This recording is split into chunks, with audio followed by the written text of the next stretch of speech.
Monsieur le Président, Monsieur le Ministre, cher Philippe, Monsieur le rapporteur, cher Didier, mes chers collègues.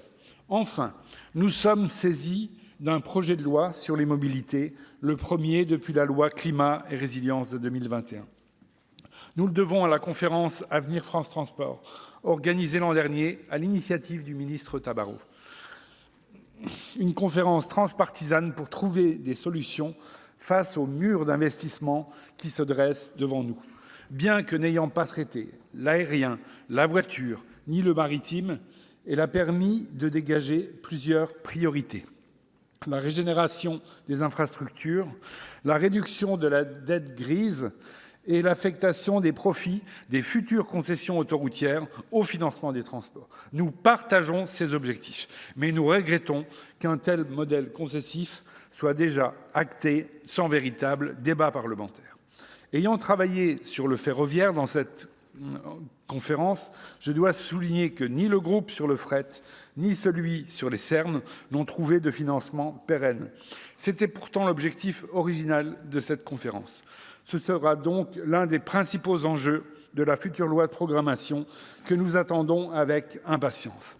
Cette attente contraste avec l'inquiétude des Français dépendant de leurs véhicules thermiques face à l'explosion récente des prix des carburants. Une nouvelle fois, une crise internationale révèle notre retard malgré nos alertes répétées depuis 2017. Les gouvernements successifs n'ont pas pris la mesure de l'effort nécessaire pour décarboner le pays et donc nos mobilités, alors même qu'il s'agit d'un enjeu de liberté et de souveraineté, deux mots qui devraient résonner tout particulièrement dans cet hémicycle. Le gouvernement continue pourtant à refuser toute véritable planification concernant l'électrification que semble à présent souhaiter le Premier ministre, privilégiant les mesures d'urgence. Preuve en est la dernière PPE adoptée par décret et qui manque pourtant d'ambition sur les énergies renouvelables.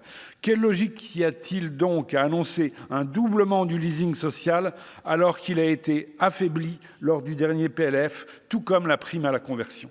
Je la comprends d'autant moins que je ne vois pas non plus de stratégie industrielle pour produire davantage de petites voitures électriques du quotidien plutôt que toujours plus de SUV sur notre continent alors que nous sommes en retard face à la Chine. Alors que certains suppriment les ZFE, outils bien maladroits mais utiles pour la santé publique, nous affirmons que la priorité doit rester de rendre les mobilités décarbonées plus accessibles. La voiture électrique devrait être moins chère que son équivalent thermique et le train devrait être moins cher que l'avion. Nous sommes loin du compte. Concernant le ferroviaire, un constat doit nous alerter. Depuis le pacte ferroviaire de 2018 et l'idée que le train doit payer le train, nous avons vu les prix des billets augmenter, donc discriminer les plus précaires, notamment sur les LGV. Et faute de matériel, la SNCF ne peut plus être en mesure de répondre à la demande.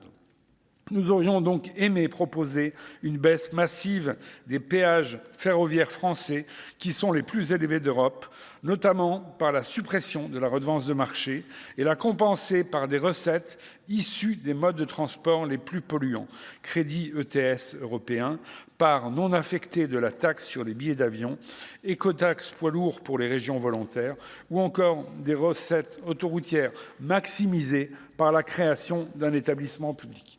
Nous aurions également voulu débattre de la pertinence du renouvellement des concessions autoroutières, de la prolongation des péages et du fléchage d'une partie de ces recettes vers l'entretien du réseau routier national non concédé, souvent dans un état déplorable. Nous aurions voulu parler des ressources des intercommunalités et des régions, de la refonte du versement mobilité ou encore des politiques de mobilité solidaire.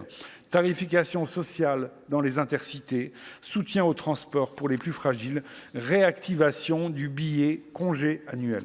Mais beaucoup de nos amendements ont été déclarés irrecevables et j'espère qu'à travers des prises de parole du ministre et du rapporteur, nous pourrons avancer sur ces sujets importants. Malgré ces frustrations, je suis très satisfait que ce texte nous permette d'aborder la régulation de l'ouverture à la concurrence, car même limitée, celle-ci produit déjà des effets. Comment garantir l'égalité entre les territoires, entre ceux qui ont encore des trains et ceux qui risquent d'en perdre parce que les lignes rentables ne financeront plus les autres? C'est pourquoi nous proposons de mettre à contribution les opérateurs concurrents ou l'ensemble des billets vendus sur les sillons ouverts à la concurrence afin d'alimenter un fonds dédié. La garantie d'un véritable aménagement ferroviaire du territoire nécessite environ 150 millions d'euros supplémentaires par an. Ce sera tout l'enjeu de l'article 10, mais aussi de l'article 4 sur le contrat de performance de SNCF Réseau, car faute de loi de programmation, ce contrat risque de devenir de fait notre programmation ferroviaire. Il faut donc en améliorer la définition et considérer qu'un tien vaut mieux que deux tu l'auras. Autre sujet majeur, la billettique, avec mes co-rapporteurs que je salue, les 4 mousquetaires Fernic, Dersin, Rochette et moi-même, de la mission d'information, nous défendons une logique simple qui a fait consensus. L'intérêt des usagers doit primer. L'opérateur public doit distribuer l'ensemble de l'offre, y compris celle de ses concurrents, parce qu'il doit assumer sa mission de service public. Nous refusons la fragmentation que l'on connaît dans l'hôtellerie ou l'aérien, avec le risque de voir des plateformes privées comme Trendline ou Google demain prendre la main.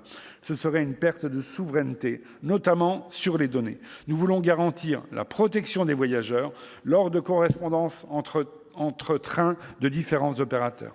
De même, il faut éviter la fragmentation à venir des systèmes régionaux, car avec l'ouverture à la concurrence, elles doivent proposer un catalogue d'offres que seules elles maîtrisent et peuvent produire. Avant de conclure, je veux cependant signaler plusieurs sujets qui apparaissent des points noirs pour mon groupe.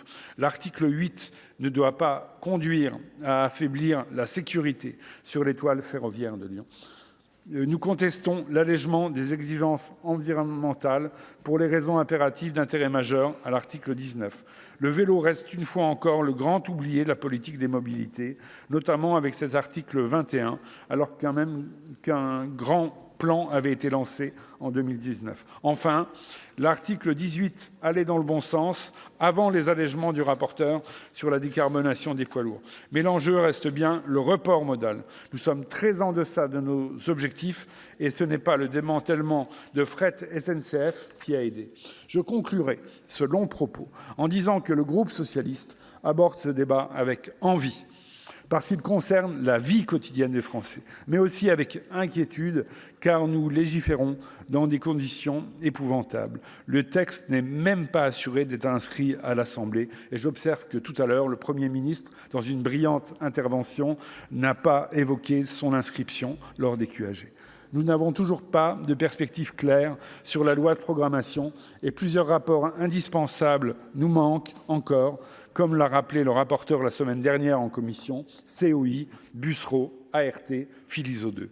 En vérité, nous travaillons presque à l'aveugle sous la contrainte des articles 40 et 45, avec en plus une pression regrettable pour limiter le nombre d'amendements. Preuve en est, nous en avons moins sur ce texte que lors du pacte ferroviaire de 2018. J'espère que nous aurons néanmoins le temps de développer tous nos arguments, tout en permettant aux collègues LR, en marge de leur séminaire, d'apprécier vendredi la magnifique ville de Nancy, dont le maire socialiste a été brillamment réélu. Mes chers collègues, je crains que nous sortions de ce débat avec le sentiment du travail inachevé, car en incapacité de donner de vraies perspectives aux Français pour améliorer leur mobilité du quotidien et pour les collectivités de développer l'offre de transport. Pour autant, comme à son habitude, le groupe socialiste travaillera assidûment à vos côtés